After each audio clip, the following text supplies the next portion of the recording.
Hello, check. Hello, check. 1, 2, 3, 4.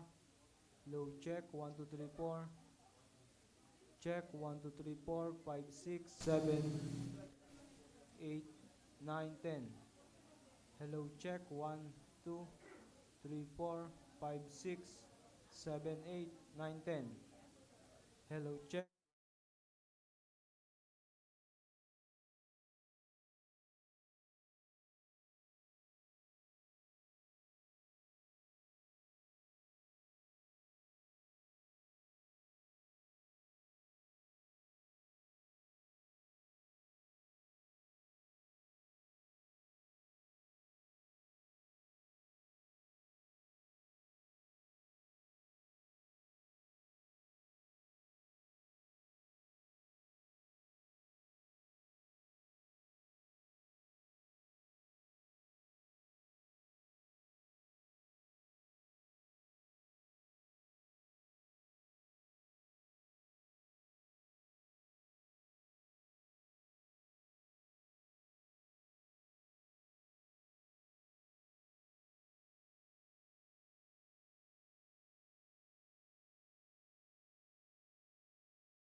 I'd like to address myself to the people of the Philippines and of course to the media.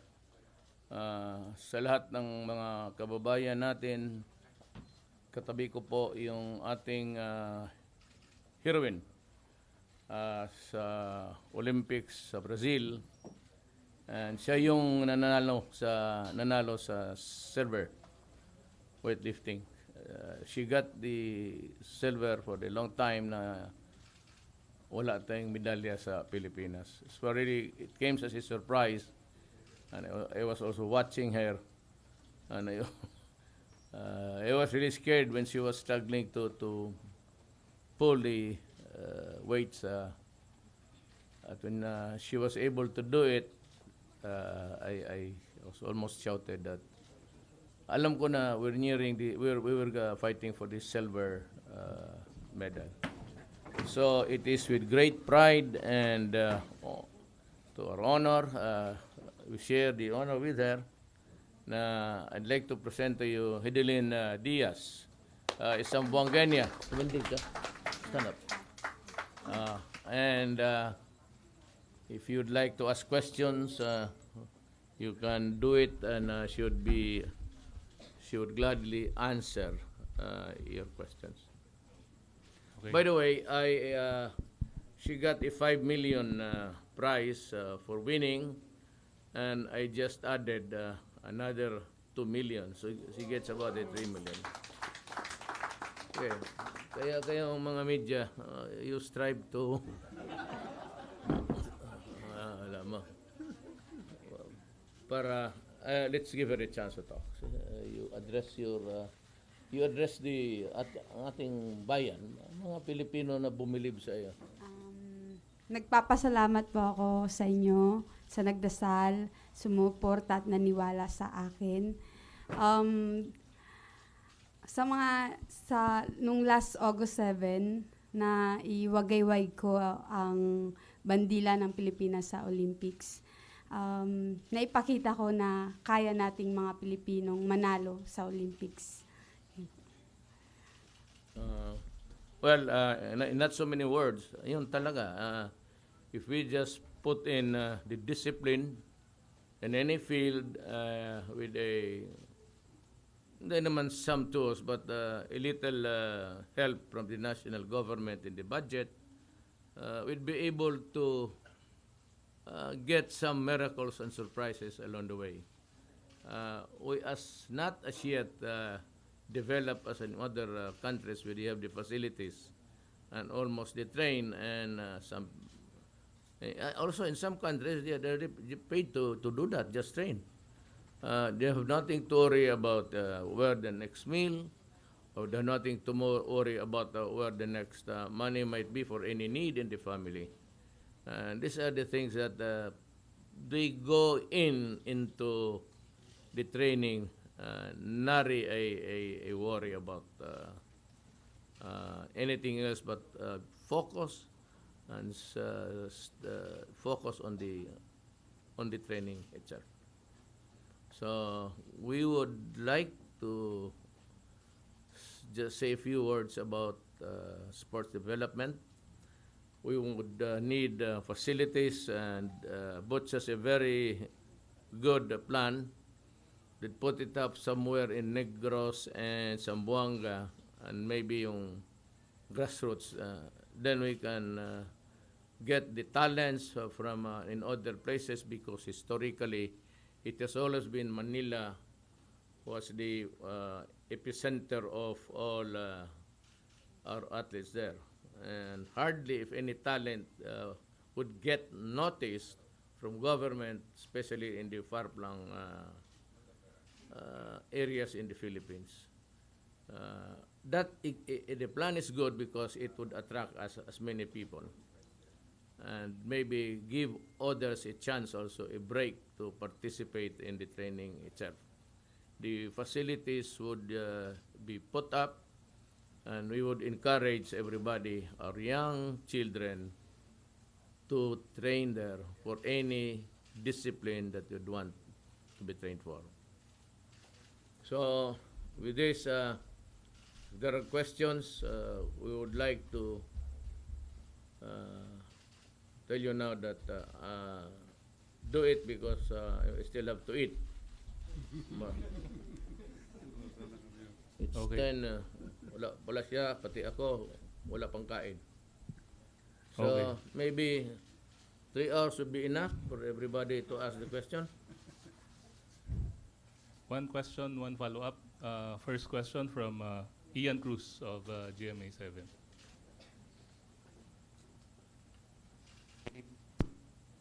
Hello, good evening, Mr. President, and Yes. to Mr. Ramirez, and congratulations po, Ms. Hidilyn. Ang first question, sir, aside dun sa sinasabi ni Hidilyn na gusto niya magtayo ng center ng weightlifting dun sa kanilang lugar. Yes, ang bongga. I will agree. I will agree.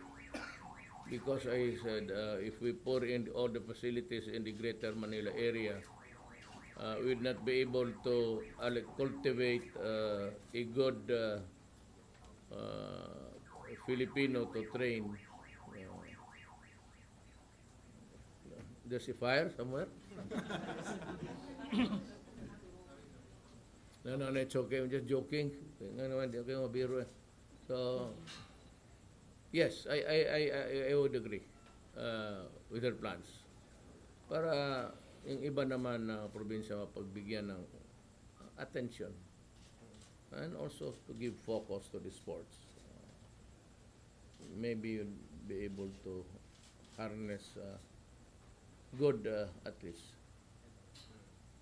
To Miss Diaz po. Miss Diaz, nabanggit Kandi, wala mo yung, mahina mo ang boses mo. Wala ka pa rin kain, o sira yung ano. Miss Diaz, nabanggit po ninyo na 2014 yung sabi nga toughest year for you. Can you narrate to us bakit nasabi mo to, and nasabi mo din sa mga interview na nakakuha ka ng inspiration kay Presidente nung nag-send off tayo dun sa Malacanang. Thank you. 2014 ang pinakamahirap na yugto siguro ng career ko. Kasi nagka-injury ako. Tapos natanggal yung former coach ko. Tapos di ako na-qualified for Asian Games. Then, di din ako nakapaglaro sa World Championship. So, yun. Siyempre, nakaka-inspire na nagka-send off party kami sa Malacanang with President Digong. Kasi pinapakita niya lang na may support, binibigyan niya kami ng suporta. Yun.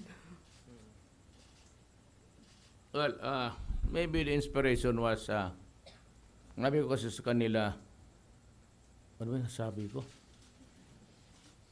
Huwag kayong umuwi pag hindi kayo manalo. Just joking. Sabi ko, do your best for your country. The honor is there. Go for it. It would be a long quest. It would be a tedious one. But I said, if you can bring some honor to your country, I'd be happy. That's what I was.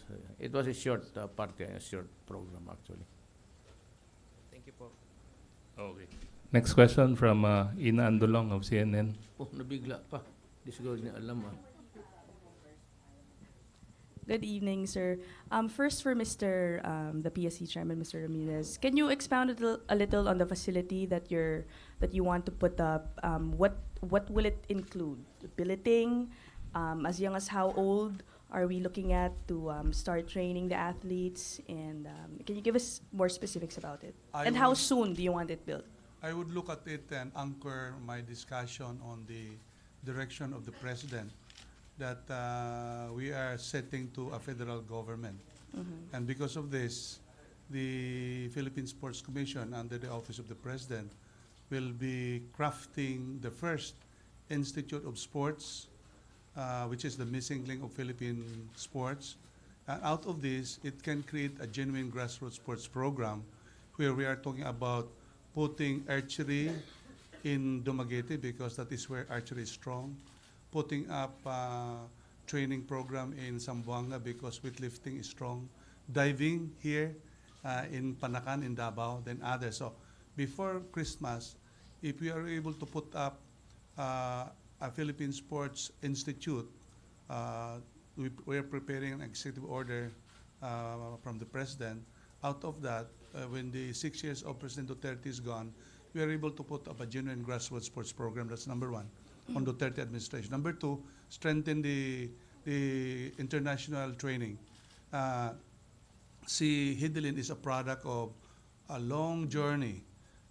Nung dumating siya sa PEC, nobody takes care of her. She was not a part of the team from Zamboanga. So we help her, then we send her to Guangxi training, then competition. So we have the talent, an excellent coach, an international training, and breaks on international games. So next year we will have the Southeast Asian Game in Malaysia. In the 18 on 2018 we have Asian Games in Indonesia. Then 2019 we are planning to host the Southeast Asian Game either in Davao, Mindanao, or in Manila. 2020 that's the Tokyo Olympics where the target of Hidilyn is gold for President Duterte. So this is the series of activities. So, but ang iiwanan ng administration Duterte, totoong grassroots sports program. Thank you, sir. And for the president, sir, you added a 2 million peso bonus for Hidilyn. Does this mean that nakukulangan po ba kayo doon sa incentives provided for in RA 10699? And if ever, are you looking at other possible incentives for future Olympians? I'll give you the answer you'd like to hear. Medyo kulang. Nakikita ko the effort was not really, it was pegged at, actually, it's just demand na kaya nang ibigay rin ng isang opisina. For after all, you do not have an unlimited funds here. But maybe because I was overjoyed and because of the distinct honor that she brought home, and for all of the things that the other countries would look at us, at least a contender in any, because we can spring a miracle any day in any of the games that are coming our way in the future. Para bang huwag kang magkumpiyansa dyan. May ganun lang yan. You never know. Si Miss Diaz is, di naman talaga, at I ask her permission, sabi ko, can I hold your just arm? Pinisil ko. Hindi naman masyado matigas. I was expecting kasi a muscled lady. I was quite surprised. If you look at her, she's just a lady. And one that is, you'd wonder if she was really into that business of weight lifting. Kaya, dinagdagan ko just to encourage people also that after a long and hard training, meron kang maibigay at maroon silang makuha sa kanilang pagod. Thank you. Honor is not easy to get by this day.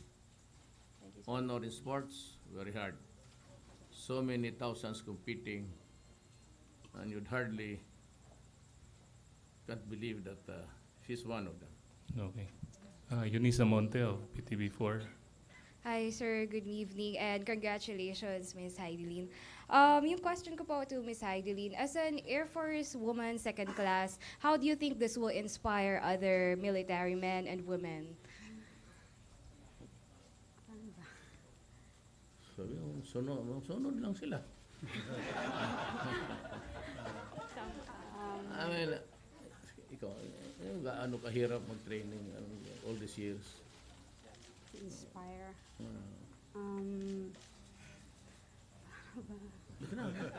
Tapos tabi ka ng commander-in-chief mo. Huwag kang mag-ano sa kanya, huwag mo kang mahiya. Na-inspire ko yung mga Air Force family ko syempre, dinala ko yung Air Force din. Pangalan ng Air Force. Di lang dito sa Pilipinas, sa ibang bansa din. Then, siguro sa kahirapan ko rin or yung struggle ko, siguro nakikita nila. By that, ma-inspire ko sila sa buhay din. To President po, sir, are we planning to... Dagdagan ko na lang muna. Sige po, sir. That would be the second question you're about to ask. The first is the inspiration that this kind of thing will not come in a jiffy. I mean, it does not come just an overnight that you do this training for 1-2 weeks and then you get to be a champion, second place, silver. This is a process which you started many Ilang taong ka na nag-weightlifting? 14 years na. Yeah, si 14 years. So that 14 years to others, they might tend it to be a very hard endeavor or ano lang to, yung hanggang hindi ako makatagal ng ganun ka. So I said it's a long and winding road of sacrifice. And you do not get it without giving your maybe a bucket full of sweat and just training every day to go for the medal. I am sure that it was not she was not sure that alam niya mahirap pero nakachamba nga na tayo. Hindi na chamba. Bagay mo chamba yan kakargahin mo yan And the sacrifice alone and the honors and the recognition sa iyo. I'm sure that is what she is feeling now. Maybe it's just nahihiya magsabi na. Well, first and foremost, hindi naman talaga kayo, ako mismo. Hindi ako makapaniwala na kaya ko yun. She just came from a long trip, Mr. President. Sa jet lag, maybe jet lag ka ba? Rio to Dubai to Davao. Ay, No. are you quite, hindi mo ba? No, it's okay that, ano yan, jet lag na yan? Sir, are we planning to have a reward system po para sa mga atletang Pinoy Yes, natin?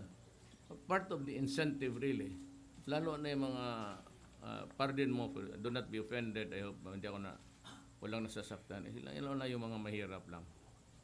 And they get to work, maybe study and work, and not enough, really, not enough resources to train there almost that yan lang ang gawin mo for 14 years. That's a very tall order for an ordinary human being. So it needs a lot of dedication and a powerful motive. Yan ang wala. Baski sino, after 2-3 years talagang mag-surrender ka. Paano ba to? Is it really a sports for me? Or am I going to transcend something? And these are the guys who transcend yung mga hirap sa buhay. Thank you, sir. Training and everything, and yet sa Air Force lang siya. Wala masyadong facility siguro. But given a chance, many others will follow. Ang nakita ko kasi, my observation at 71 years old sa buhay ko, is kung yung lalo na yung mga anak, ang tatay nasa weightlifting. Kung may anak yung 4-3, may isa talaga dyan na papasok ng ganong discipline also. Pag anak ng isang basketball player, star yan, you can be very sure that may isa dyan sa mga anak niyan papasok rin. That's almost a genetic connective. Thank you, sir. Congratulations, Ms. Hidilyn. Okay. Thank you, Eunice. Ayan Melihor of PNA. Okay. PMS ka na ba? Sa PMS ka na? PNA, Mayor. Okay. Michael Flores of Nikkei.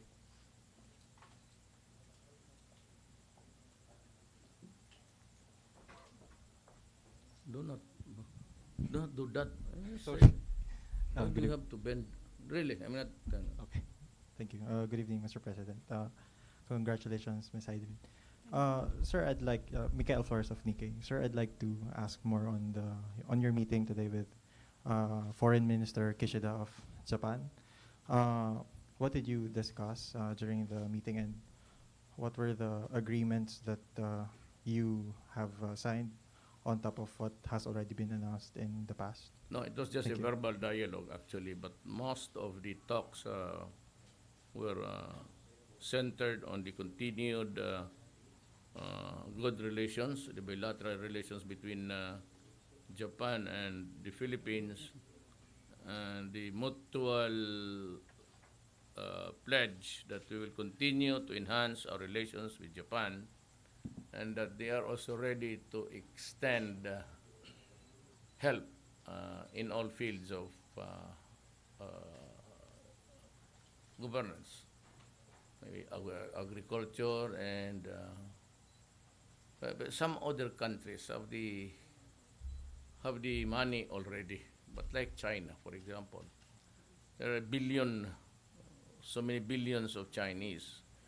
They would need the resources of other countries to help feed the nation. Japan may not be able to really develop the line between us now, but there are a lot of Japanese investments here. And I said we would welcome more. We're putting economic zones everywhere in the country, at least in one region. And I assure them that we would accommodate you, and we would be happy if you come in also to help, especially in the employment aspect of our joint efforts. Trabaho para sa mga Pilipino, and I would assure them that they can have the profits. And in the coming days, we might be able to fix something in the Constitution. I was against before of selling the lands. I think that is my still my stand. But I'm willing to change this 60-40 thing, make it more elaborate, maybe even if it's a half-half thing, as long as there are really, I think, a good investment where I can provide livelihoods for everybody. Yan ang kulang natin. Yeah, especially manufacturing in agricultural areas. Not manufacturing of, because we do not have that. We should start with not the hard metals, but the things that we might be able to export through their investments. Of course, sila lang rin ang may kailangan yan. That is a tat for tat. But we have to improve on the ratio of the business equation between the if you go into a natural resources thing, it's always 40-60, especially in public utilities, public conveyances, and in the exploitation of land. Earlier this week, former President Ramos flew to Hong Kong to have a so-called Gulf diplomacy and fishing expedition, as he said it. And today you met with Foreign Minister Kishida of Japan. So how does this series of meetings or moves figure in our strategic approach to the South China Sea issue? Well, we maintain good relations with everybody. China does not come in second. They're all first to us. The treatment is equal, based on mutual respect, and the guarantee that the business will be successful in a way because of government is there, and we give them the assurance that they can recover their investments plus the profits, of course. Okay. Thank you. Jermelina Lacorte of the Philippine Daily Inquirer.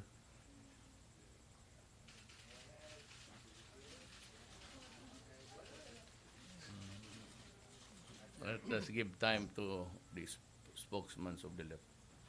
Oh, sir. Sir, can I ask about the libingan ng mga about the burial of the former president in Sabi the ko na libingan? nga eh. Sir, Iyak mo na ako, sana lang. Kamati ang... Papaiyak ako sa iyo, totoo lang. Hindi, may pumasok na. Okay. Sir, during your campaign, you promised that, you mentioned that you're going to consult with the marshal of victims, and then you also said that you're going to hold a plebiscite before deciding on the issue. I'm just wondering what, if this... Yung burial, yeah, to ask sa a burial. consensus. Yeah, the consensus. Well, you see, I will have to spend again so many billions. Because it would be like electoral process. You get the sentiment of the Filipino. I don't think that I'm ready to spend billions again for just in the matter of a burial of a president. the law says that it does not even mention mga heroes. It simply says that if you are a soldier, and in another section of the law, there is that the presidents. So that's the law. Alam mo kasi kung ginusto nila, and they were already in power at the time, itong mga yelo, dapat nagpasa sila ng batas na hindi pwedeng ilibing si Marcos when the guy was already in Guam in exile. They should have passed a law prohibiting Marcos, if ever he comes home dead, to be buried in the libingan ng mga bayani. That's a generic title because not everybody there is a hero. Yung iba nag-retire, for the years that he has rendered service to his country, yan, nililibing yan. But it does not mean that he is really a hero in the sense of the true sense of the word. Hindi naman lahat yan na Medal of Valor. There are a few Medal of Valor awardees there, if you talk of heroes. But since the law says a soldier or a president can be buried in the libingan ng mga bayani. Nobody is questioning about his hero. I am not dwelling on his exploits. Kasi sabi nila, wala daw sa records sa congressional, I don't know where that office is. But since when tayo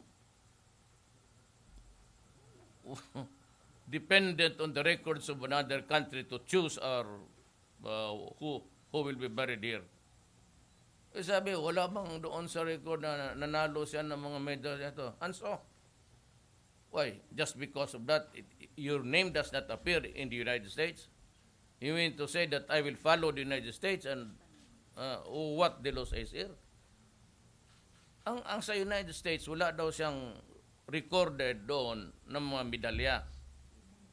Correct. I will admit that. I will assume it to be true. Diba papakit ako, why should I be dependent on the records of the United States? I am not a state of the United States. Guam and Hawaii are, but not me. Ang Pilipinas says, you need only to be a president and a soldier. Nobody is debating about heroes here. Assuming it to be true na wala siyang medalya or not validated by an American record, does not mean that he is not qualified to be buried there. So what's the objection? I would like to say that forget about the medals. Just focus on whether he's a Filipino, he fought for his country, and is once upon a time the president. That's the law. We cannot go out of the law. Hindi na ako makapagdebate, but we cannot go out of the law. That's the law of the land. Sir, one of the conditions why the former President Ramos allowed his body to be brought back to the Philippines was for his body to be buried in Batak. So what can you say about it, sir? What condition is that?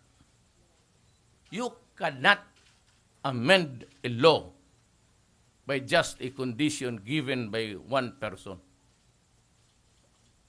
The statement of a one person cannot be the law. The law is there existing. You can read it 1,000 times and you would still arrive at the conclusion that he is qualified. Even if he is not a hero, he was a soldier. He did not receive the medals, correct, but that is the record of another country.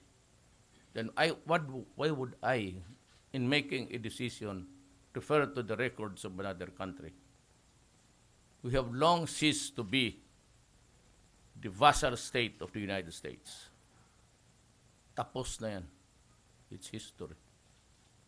I am dealing now. Mag-plebiscite ka, 99% ng all of the Ilocano race dito sa ating Pilipinas have this sentiment in our hearts, nasasaktan sila. Tayo, yung mga sa politika, mga yellow, you know very well that my mother was a leader of the yellow movement here. Tayo kasi ang galit natin. But you know, when I become president, I cannot be choosy and follow a sentiment vis-a-vis with the law. I cannot be despotic and everything and not a hero because there are no, the medals do not appear on the record of the United States. And the law, sana ginawa nilang batas na Marcos, because of his historic despotic regime, if that is what they want to tell us, should not be buried sa libingan ng mga bayani. Then, until and unless you repeal that law, he cannot be buried there. But nothing has been done. Bakit kinalimutan yung elementary procedure na yan? I am a president and I have shown my duty to follow the law, not to follow the sentiments of the political side, to the other side of the fence. You put me a quandary, what would be my basis in denying the burial, you meant to pronounce it, of Marcos sa libingan ng mga bayani? Because then I would be violating the law if I prohibit his burial in the libingan ng mga bayani.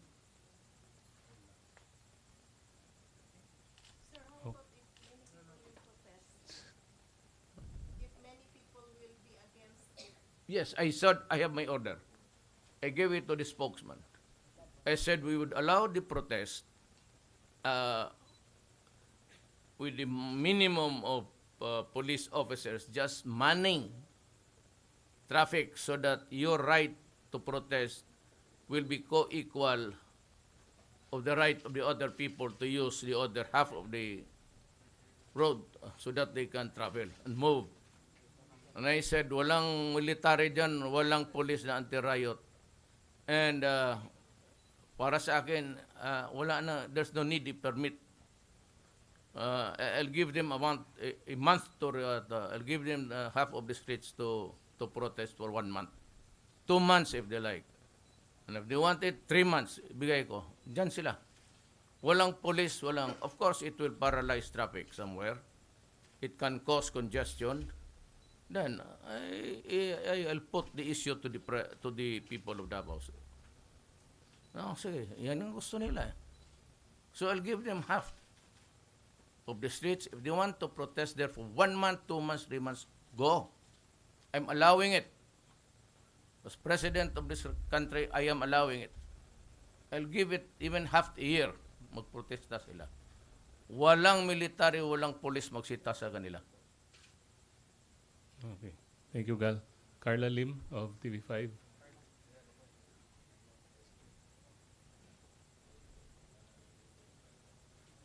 Sino ito siya bago? Yes, sir. Hello, sir. Good Anong evening. nangyari kay Mia? No, sir. Zamboanga. She'll be here with you tomorrow, Zamboanga. Ngayon lang. Sa Buanga ka na-assign? Hindi po. For today lang because of the visit of Foreign Minister Kishida. Okay. Yes, sir. Sir, sir, I would like to go back on the issue of sports. Congratulations, Ma'am Heidi. Sir, you've mentioned a while ago that we would like to ameliorate our athletes. But looking at the records of the Philippines when it comes to Olympics, lahat ng record natin, individuals po, ang magagaling. But for the past years, it seems like the government is putting so much effort sa mga group games like basketball. So, dahil dito tayo magaling sa individual, are we going to focus more on per people na lang? Yes, but you know, itong group sports, we are at its best with that kind of discipline. Kasi maliliit pa yung mga bata, tapos kami noon, ang ginagamit lang namin yung daan. we build a makeshift goal doon somewhere, and in andito sa Davao, makita mo, miniligyan ko sila. Pag may kanto dyan, and there's enough space to move around, dyan sila, right at the start, nagtitraining na ang mga bata eh. They love simply sports. The national sports is actually basketball. Now, individual is very hard because kagaya ng weightlifting, you have to search long and hard. In Manila, if you excel in the universities and colleges, you get noticed immediately.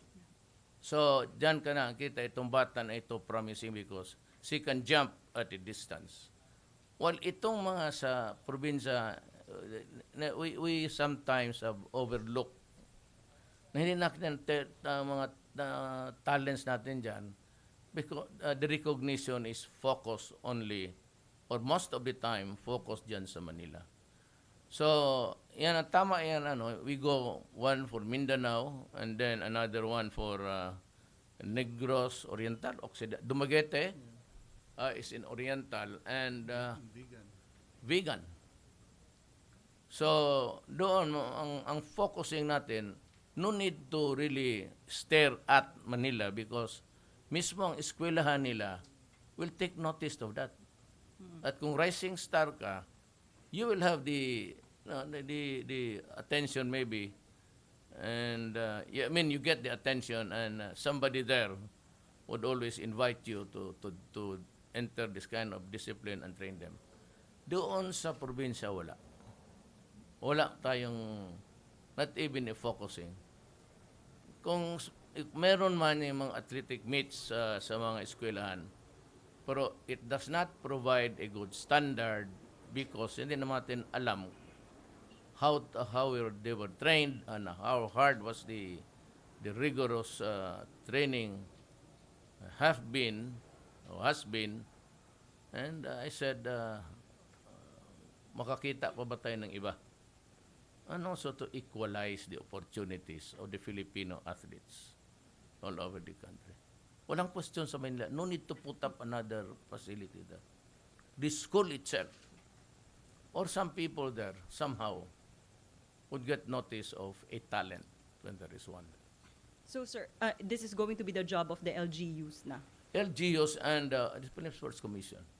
They would start to look for ways, and they would get the attention of one in any place somehow because this will lalabas ito ng mga meet yung mga athletics. But then again, kung nag-excellan siya at one point in his time and there is really no training behind, somehow hindi kumpleto ho. You have to train hard. Okay. Thank you, sir. Okay. Walang anawan po. Ruth Palo, Dumandan from RGMA. Kay Miss Hidilyn, good morning, President. Miss Hidilyn. Yung 7 million na napanalunan niyo at binigay ni President, saan niyo po gagamitin?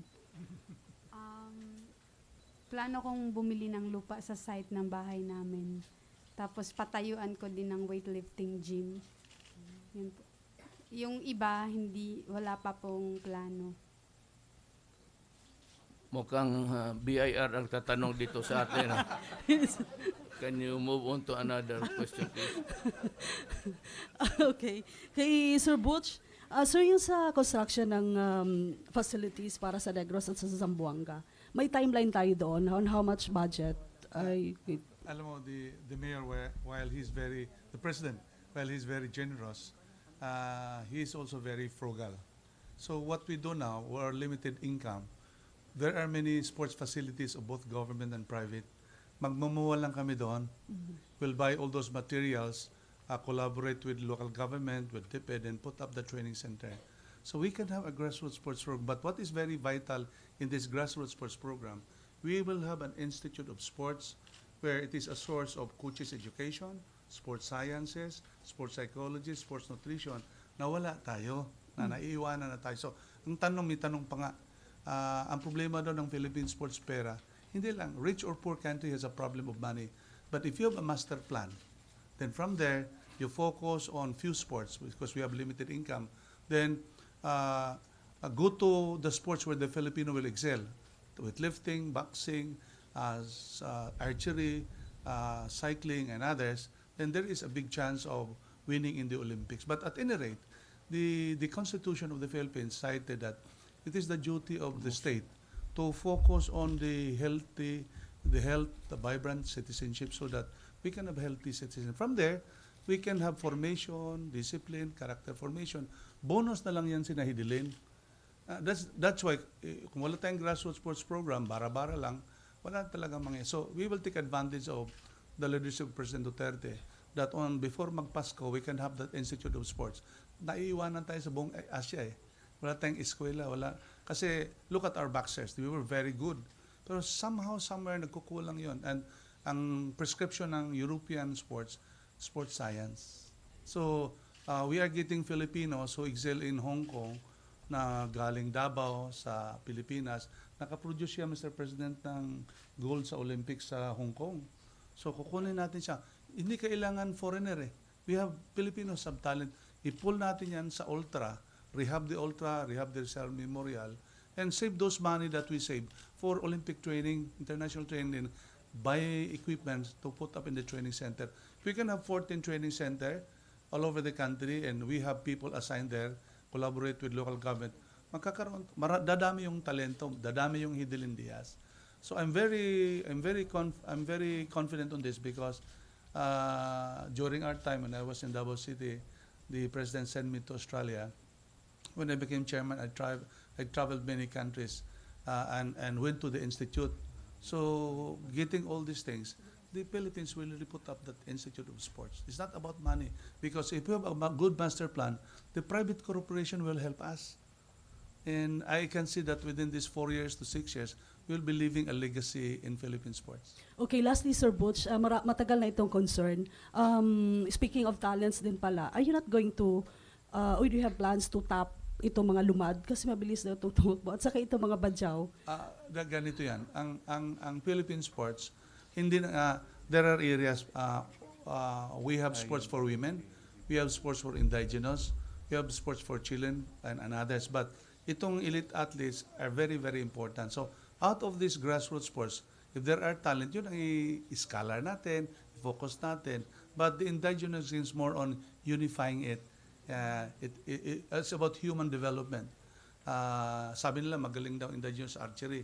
Pero yung archery sa Korea, sa Canada, ibang klase yun. But I think we will provide them with indigenous game, parang to unify the tribes. Thank you, sir. Okay. Thank you, Ruth. On a larger picture, my friend, we do not spend so much time looking at the indigenous people and looking for the talent. Nor other areas of sports like the badyaws or adept in swimming, because the opportunities really is open to every Filipino with no special focusing on a tribe, because it will not look good. Filipino tayo lahat. Kung meron talagang isang luma dyan, isang one of the indigenous tribes, we will go for it, because lalabas yan sa mga collegiate sports, or lalabas yan eh. So because if they're studying, then we would get the talent. Kasi sa mga eskwelahan, magsabi mo talaga yan na mayroon kami ditong mahusay. So but just to go to turn your camera on the badyaws, and you must get a badyaw there, or the indigenous, it's not the rule. It is open to everybody. You might just as well focus it on the Visayan tribe and the Tagalog tribe here and the Ilocano. Just because they are or the originals of this country, lahat naman tayo evolve. Other tribes flourish, blossom. Other tribes remain to be indigenous in the sense that they are considered at the lower end and not much time given to them to be recognized.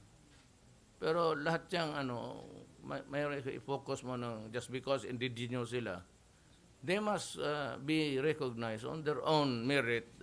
They have to go to school and study.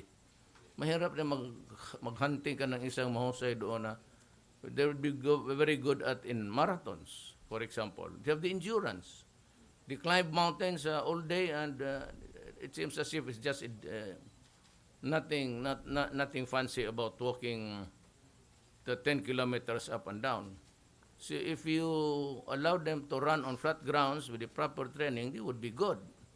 Talagang may endurance yan sila. I mean, the nature takes over. It's the muscles. It's a genetical order of the tribes. Parang, I will answering the further, I'm giving just also my 2 cents worth of how I look at things. Ayan Melior. Good evening, sir. I understand you'll be traveling to Holo tomorrow. Are you meet? Bakit mo alam secret yan? Sino may sabi sa'yo niyan? Balita na po. Sino? Sabi ko secret kasi alam na ninyo, napunta ako ng oh. Are you meeting with the MNLF chair, Nur Miswari? This is what it means to Miswari. I'm just reading his thoughts. I think he loads to go there just because there's a warrant for his arrest. And he does not want to go there just to be freed for so many hours and not to walk again around freely after I'm gone. Parang it does not sit well with his thinking. But I'm sure he'll be sending an emissary. But if he's there tomorrow, anywhere in Sulu, and he'd want to meet me, I will go there. I will go there. Walang problema yan. Kaibigan kami. If he wants to talk to me, kung nandoon ako. But I'm just there also to papasalamat sa mga tao. I may not be able to visit every nook and corner of Pulo. But just the same, if I can make the symbolic gesture of thanking them, alam mo, this is no politics anymore. Nag-landslide ako sa Sulu. I won in Basilan, Siasi, all of the areas there. Same for the Moro. And I'll not just elaborate why, but I'd like to thank them. And my drug campaign, netting some of the politicians in Lanao, does not mean that there's something, there's a reason behind it. Gusto ko lang sabihin na wrong is wrong, but for your help in making me president, I'd like to visit you. I have to go back to Samal, as, no, it's Lanao del Sur rather, hindi Samar.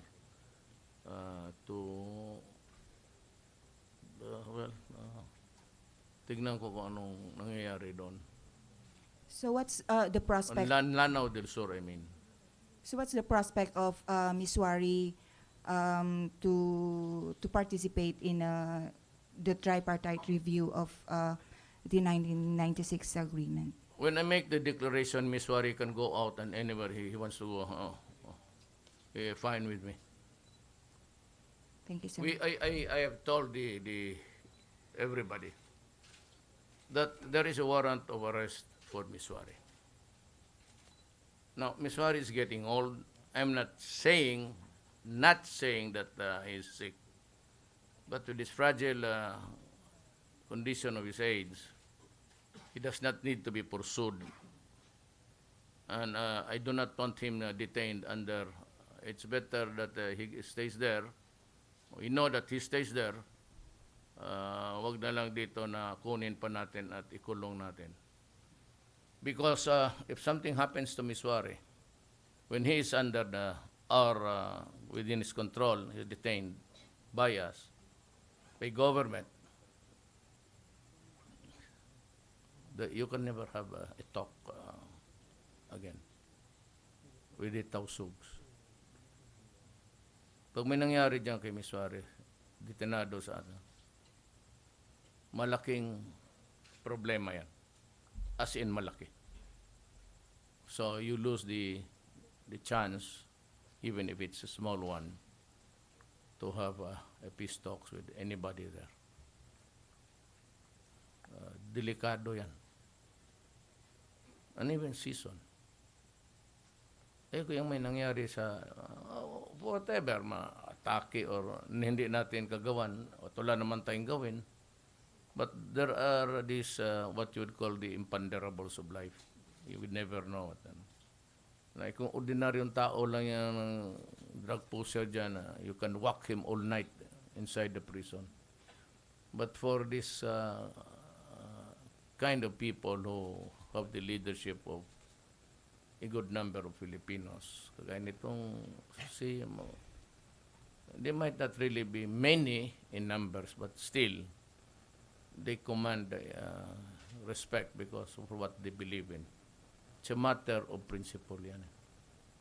When the guy is driven by a purified principle to do better or to give another set of things that they are experiencing now, somehow it invites respect. Ano yung taong may prinsipyo eh. And you must remember that it's not the person here. It's the ideology which they believe in. Kasi ano man talaga, they are fighting because they want a better chance for the people. That is what they believe in. Ayaw nila namang naman itong demokrasya natin kasi may corruption, gano'n, kung ano-ano na lang. Well, we're coping it up with the laws of the land. They want to take over through force of arms, and that is the problem, that they can present a better, adapt a better setup for the Filipinos. The problem is the armed struggle. And if you've noticed all these years, I've always been more leaning to the left center. So because karamihan sa atin gano'n naman. We just don't know it, but we hate abuses, we loathe corruption, and itong the hardships that being imposed upon the people now, itong drugs. At kung hindi ako na presidente, then we would never know the widespread and the dimensions of drug addiction in this country. How would you know kung may iba no nanalo? Kung yung military aid niya mismo is there on the list of narco politics. You say that it's a product of I'm only 2 months, more than 2 months anyway. Hindi namin trabaho yan. That long list, sabi nila, luma. Hindi yun luma, mga gago. Pinalabas ko sa lahat. Kagaya nung pinatay dyan sa Apayao somewhere na nahukay nila yung because the brother finally squealed that his brother who was killed 2 years ago placed it there, dug a hole there and nilagyan niya. So gusto ko malaman ng buong bayan na yung pinatay na yung gagong yon kasi connected sa drugs, and it got us only up to now to discover that the idiot was really into drugs, and they could have produced with the precursor, niluto yon, precursors ang tawag niyan, mga ricados yan, sibuyas, kamatis, pag inilagay mo, it produces shabu. Bakit ko yung patay? Yung judges. Gusto ko malaman, ito, I have another round of expose. Sasabihin ko na ngayon kung bakit. The others, I do not want to repeat I got tangled with the Chief Justice. I would apologize to the Chief Justice for the harsh words. It was never intended. But ako kasi, because of the magnitude of the problem, it was my way of solving the problem within the ambit of my powers as president. I feel, kayo ang humihingi eh. Even the media. when are you going to labas ninyo yung mga judges? And you've been demanding from me, every time I face you, somebody of you will just stand up and say, when are you going to reveal a list where the judges are there? And you are demanding the information. FOI, Freedom of Information. Pwede ninyong hingiin kung anong opisina, mas lali na ninyo pwede hingiin sa presidente. I mean, if you can get it anywhere, invoking the right of information in the Constitution, public office, public trust, kasali na yan. So as president, I need not really go into the notions of warrant of arrest and everything. That is not my job. My job is just to inform the people of their surroundings so that they may avoid harm and danger. That is all there is to it. I do not have to ask anybody na kailangan ko pang mag-expose. At yung sabi niyo yung iba, kayo na rin mismo ang naghingi. Well, in accordance with the freedom of information, ako mismo ang pumirma. Ang Congress wala pa. It's still pending there. And I can only control the behavior and work sa executive department. Down the line, Defense Secretary, Chief of Police, the National Police, then the Chief of Staff of the Army, down to the last. Kontrolado ko kasi ang armed forces, pati police, simply because I'm the Commander-in-Chief. Iyon ang problema dyan.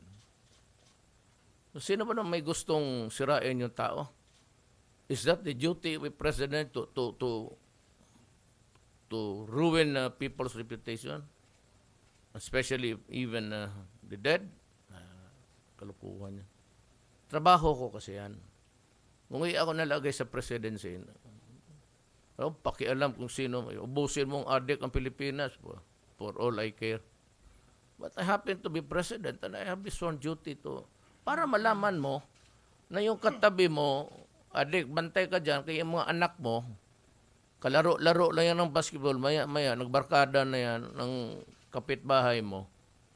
O bantay ka dyan, kaya yung adik na yan, either pasukin ka sa bahay, nakawan ka, o kung wala ka, pagdating ng tupak, hatsahin yung mga tao doon, rape yung, lately, chop-chop yung pamilya, parang karne. There's really slaughter going on. My God. Ang problema nito, ang pinapatay, ang mga inosente. Saan kayo happy? Pinapatay ko yung mga kriminal o at least yung alam ko na kriminal? O yung namamatay yung mga bata, baske saksak, inaakyat ng bahay, kasi naging demonyo na ang tatay, kaya na, kay binulungan daw siya ng anghel na patay niya tatay niya kasi which is the trade-off? How many are dead? Nearing 900? O bilangin mo ilang ang tao na masakir since drug set into our environment here in the Philippines. You can count, you begin to count the many useless deaths of innocent people because of drugs. Kaya ko pinusta yung sabi ko, honor my life and the presidency. Maski na yan lang ang gawain ko para sa bayan ko, pag medyo nalinis ko to, if there's a shortening of term, I am ready to go out. Totoo lang. Para sa akin, it's not really in the presidency. But what I can do to my country, even for the shortest time. Mati ko kailangan 6 years.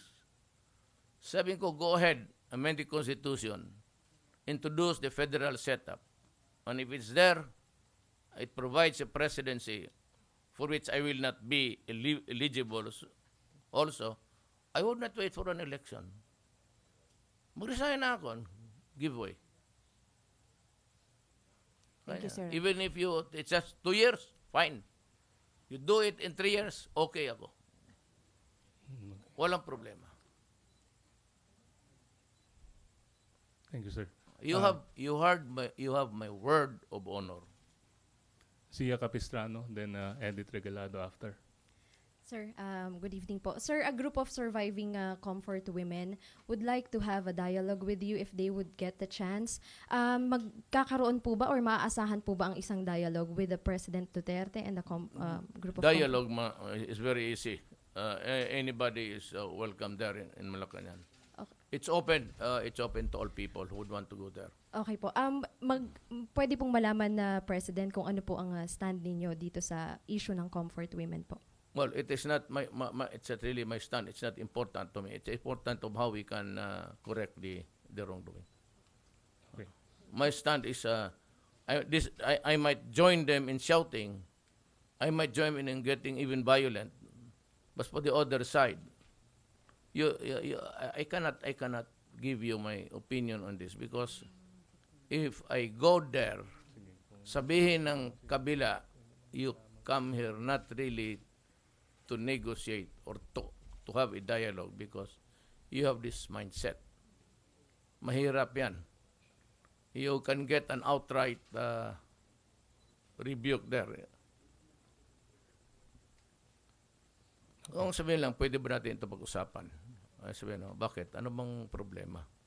Yung Second World War, this was this practice of providing comfort. Well, sabi ko, can we talk about this? Because a lot of my constituents are claiming serious wrong which have to be corrected. Pero kung magsabi ka doon, when you say with the mindset that we are here to demand remuneration and everything damage, wala na. Okay. Edith Regalado.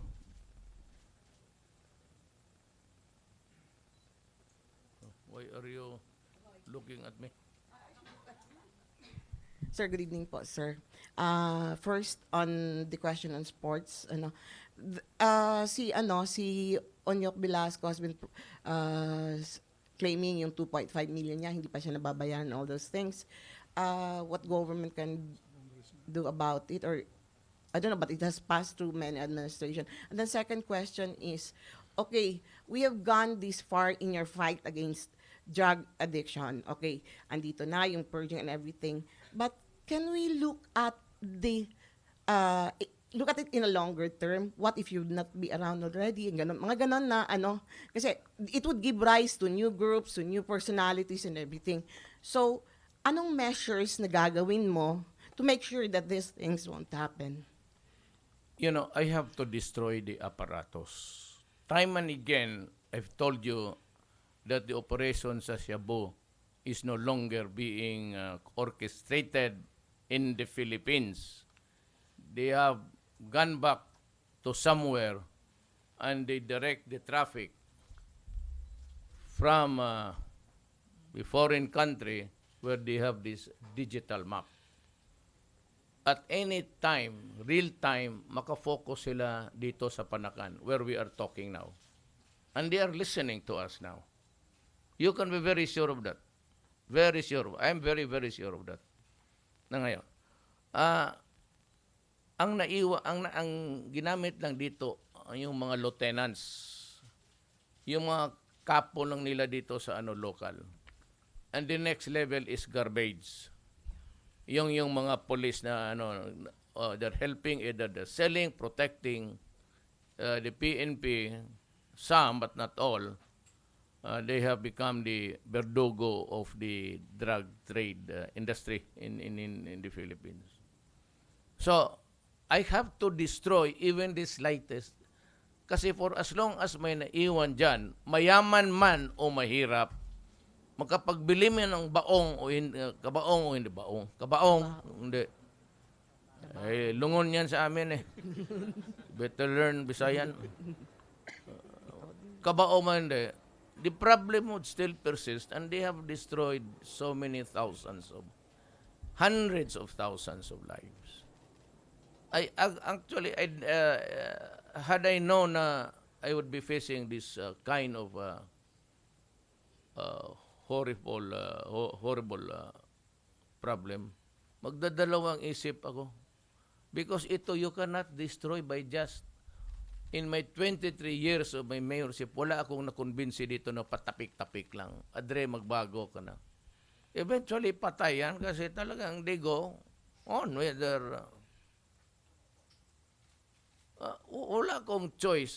By the time I should, wag lang, kung mamatay ako earlier, then, yung magsunod sa akin should, but ako, you give me 6 years, it will be something like, which is 100% ang problema natin ngayon.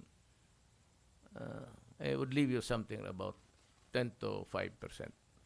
I cannot totally erase it. Pero mag-warning lang ako. Yung nandyan ngayon, patago-tago lang kayo, hindi kayo nag-surrender. Mag-isip-isip kayong mabuti. Sabi ko na nga, magpa-reserve na kayo ng kabaong, pati yung sa cemetery. Kasi kung bilihin mo ngayon, mas mura eh. Hindi kayo tatagal. Kasi alam ko, pag nahuli kayo, lalaban kayo eh. Most are because katok na kayo. You have this paranoia. Paranoid. Kaya lahat ng may sumusunod sa akin. Asawa ko nangaliwa. Ganon yung style, di ba? Ang asawa ko, binubugbog niya kasi nangaliwa. Wala na eh. Forever suspicious. So, yun ang nangyari. At saka may baril yan. Alam kasi nila na mamamatay rin sila. Kaya lumalaban. Ngayon sinasabi ng mga bakit itong sa police, nakita mo, drama is namatay na, arrested. Alam mo kasi, baski ako, bakit kayo pupunta doon mag-isa? Every time that they go in for an arrest, there are always 4 or 3 or 4. Grupo yan ng police. They are into teams eh. Ngayon, pag isa ka lang o dalawa ka, pagka nag-abot kayo ng isang kanto, nagkahulihan, bubunot talaga ng baril yan. Ang police ready to shoot yan kasi alam niya na pupunta siya dyan sa lugar na yan para makipagbarilan. Alam niya may baril yung isa. Ito namang isa, lumabas ng bahay para magbenta. So when they are surprised, yun. Bakit na talo palagi na lumaban sa police talo? Natural. Paglapit ng isang police dyan, yung tatlo nakatutok na. Pag nagkamali ka ng bunot, yung patay ka. Hindi man yung tinanong kung ilan ang tao. Akala siguro ninyo hinuli ng police 1-on-1. Hindi ho yan ganun. Pagka pumasok yung police, may 4 pa yan dyan sa likod, may 3. Yung iba may dala pa ng M16. Isang putok niya, 2-3 bala, pasok talaga sa katawan yan. Walang police dito na pumapasok dyan sa raid na mag-isa. So yung police will go in prepared to shoot, prepared to kill, and also prepared to die. O kita mo yung mga police na pumasok silang mag-isa, 2. Yung isa nagserve, di patay. Ganon yan. O tignan mo yung sa magsaysay, alangan, pumasok, butit na lang, nabuhay. Sir, curious lang po ako along that line. With what's happening now with the political side, with Chief Justice and everything, with all the, have you had all these things figured out while you were campaigning or during the election, that things would happen this way once you get elected? Ikaw naman. Sir, wala, nagtatanong na ako. Kala mo hindi ka taga Davao, bumuto ka nga sa akin eh. Yeah, I mean, what's happening now? I know that I was the favorite whipping boy of the NGOs and the human rights stalwarts. But I have a very special, she's a government official. One day soon, I will bitawan ko yan in public. And I will have to destroy her in public. Any clue? That's the riddle there. Hintay lang kayo. Akala nila na hindi rin ako nakikinig sa kanila. So, while all the time, they were also listening to what I've done, I've also been busy, and with the help of another country, listening to them. So, it's mali daw yun. It's unlawful sa recto law. Kagaya sa kanila, yung mga shabu, pag hindi mo nahuli sa possession nila, wala man silang kaso. Ako, pag hindi mo ako naghuli, nakikinig ako sa iyo, wala rin ako. Sabihin ko, wala. That's what you call instant crimes. Either they have to be there and they have to get something from you. Yung ano po sir, yung kay Onyok, yung issue on the 2.5 million. Ay, kiniisip ko sandali ha. Wala pa kasi ako, hindi pa ako tapos sa isa, huwag kang magmadali. Yung I will just time it when there's may hinihintay lang kasi ako na parang go signal. Dito kay Onyok, I think it was a promise. Who made the promise? Because if it is a 96 pa ata. yeah, correct. But was there an appropriation money? Was it included in the budget? And who promised him? Promise lang. Yeah. Yeah, ang nag-promise sa kanya, ang tanongin natin, was there money available at the time of his return? Or was there a money program included in the budget as a reward? Yeah. Kung wala, ay we'll just have to include it in the budget. I did not make any promises.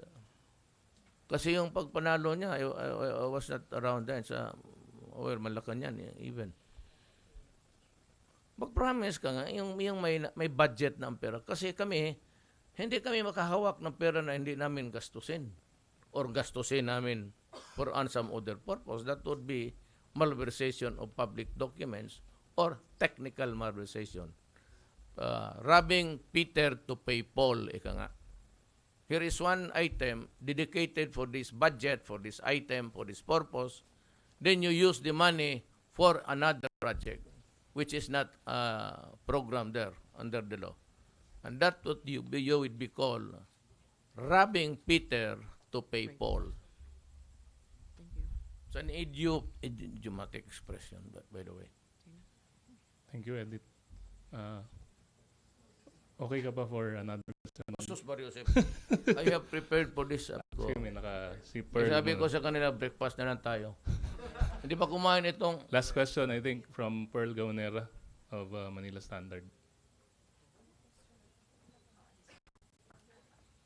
Sir, tanong ko lang po kung napag-usapan niyo ni Foreign Minister Kishida kanina, yung tungkol sa subway ng Metro Manila, Tutuban, tsaka Malolos, Bulacan. Kasi last year po, pinirmahan na po yun ni President Aquino.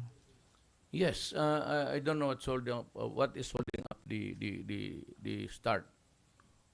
Gusto ko nga, ako apurado kasi ako, I've been telling people na kung sino yung nag-promise. For the information of the human rights and everybody actually. The military way, when I said that I would provide this space, I have traveled far and wide between these two countries looking at into the military camps. Isa yung purpose ko. I was not there.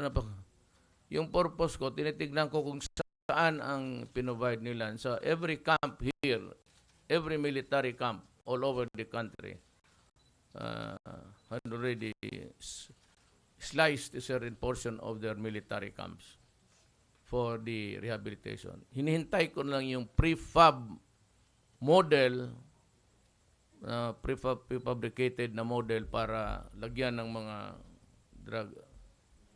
So, mga 600,000, I don't know how much we can accommodate in the barracks. But I will build them in due time. Naghihintay lang ako sa mga prefabricated materials to put up the building. Yan ang hindi nyo alam. Kaya ako nang umiikot sa buong military camps, titignan ko saan yung ninyo. Well, aside from visiting the troops also, my main purpose was really to see how my order was, if it was implemented at all. mga 10 more questions. Oh. Oh, quick last question from Ian. May nalimutan. Hindi sir, iba to. Yung sa Kuwaiti ambassador, ang napag-usapan ba yung Pilipina na sinasabing involved daw sa ISIS? Wala. But it would not really be a wonder to him and to me because we have it here, they have it there. I have been informed that a lot of Caucasian-looking people conducting teach-ins. Walang armas, wala lahat except in the guise of education. Sir, They are foreigners, and I told the military to validate it and arrest all of them, and we will deport them sir, for acts inimical to. Kay Hidilyn po, may promotion ka daw sa Air Force. Granted na raw na 1 rank higher ka. Anong masasabi mo? Siyempre po masaya na parang na-recognize nila yung ginawa ko. Then nag 1 rank higher ako. Thank you. Okay, thank you very much. That ends our briefing for tonight. Ikaw yung apurado dyan. Dito ka magtingin sa akin. Okay, last question. Ron Galungsod from Kyodo News. Ano yung kanya? Kyodo. Sir, may gabi, sir. Ron Kalunsod sa Kyodo News, Japanese news agency, sir. Sir, ako lang i-clarify, did you and former Foreign Minister Kishida actually discuss the South China Sea disputes and the tribunal? And I would not lie to you, yes. Mm-hmm. And how did you discuss? Well, I told them our position, and he will go for it. Mm-hmm. Actually, I said I made a soft landing there, just not to start hostilities at this time of our lives. And he said that Japan will do the same. They just want dialogue. They do not want further incursions. Sabi ko, well, that is what we are also adapting. And discuss, maybe we can get together, the ASEAN and Australia. So I have no problem with that. I will attend if it is to the interest of my country.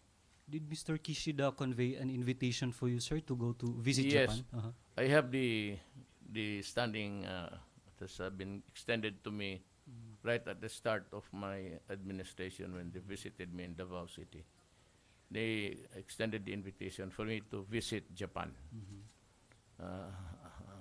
I said, well, I may go there. It has to be on summertime because I'm worried of my immediate contingent. They might get pneumonia and baka mamatayan doon, mapoproblema pa ako. Sir, finally, sir. The coldness actually does not fit us. So. Yes. Sir, final point. Sa comfort women issue, sir, so actually you are willing to bring it up to Japanese government to convey the concerns of the comfort anyway, women? yes.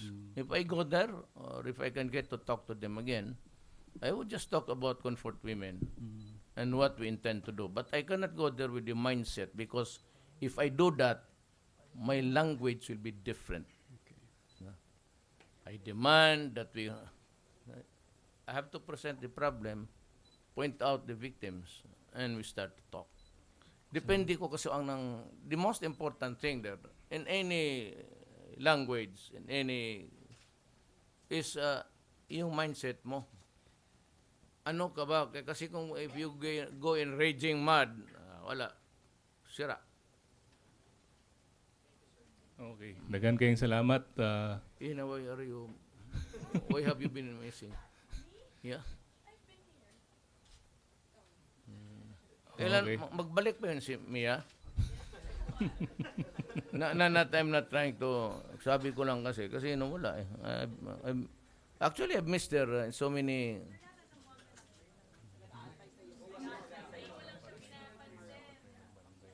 Magpunta solo. Bong. Pwedeng Di ba landing mata sa Bangga?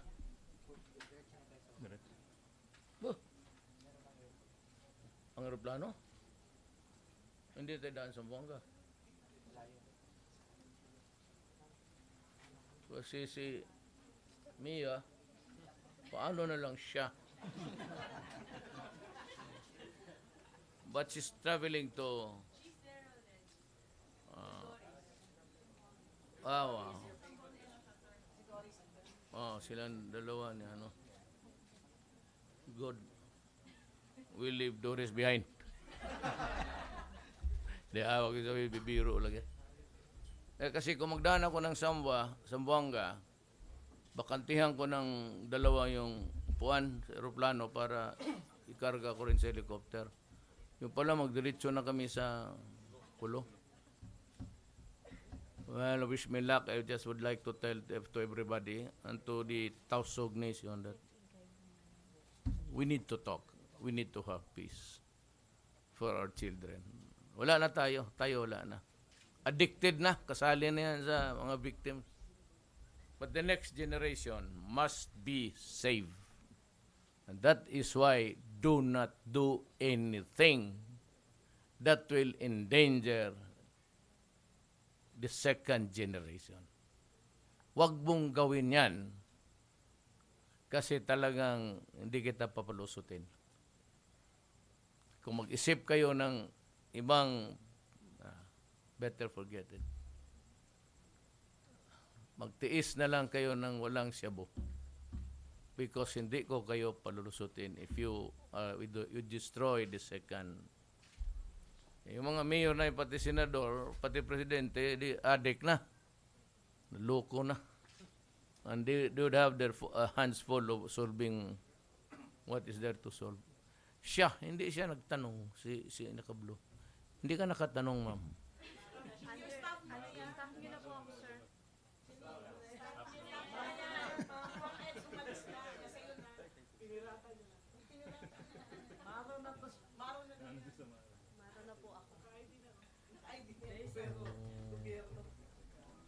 Sige.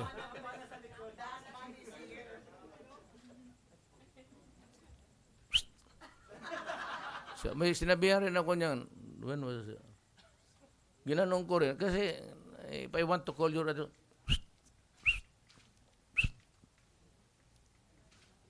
hindi naman, wala akong sinabi. That's a cat call.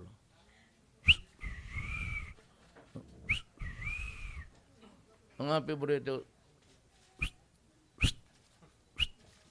when I call your attention,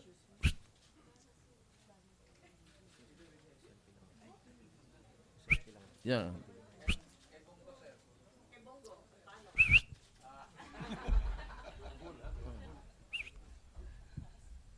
Kung ano ang magsita ako yung, I want that. Ang sinasabi ninyo, ba yun? Kaon na daw.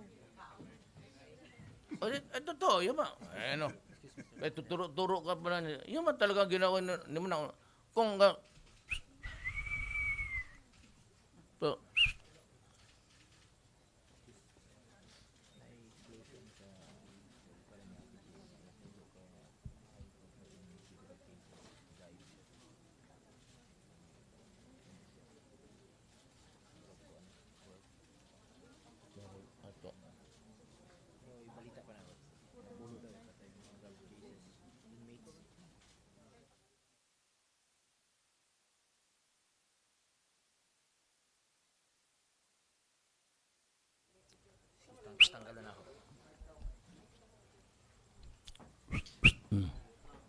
for info,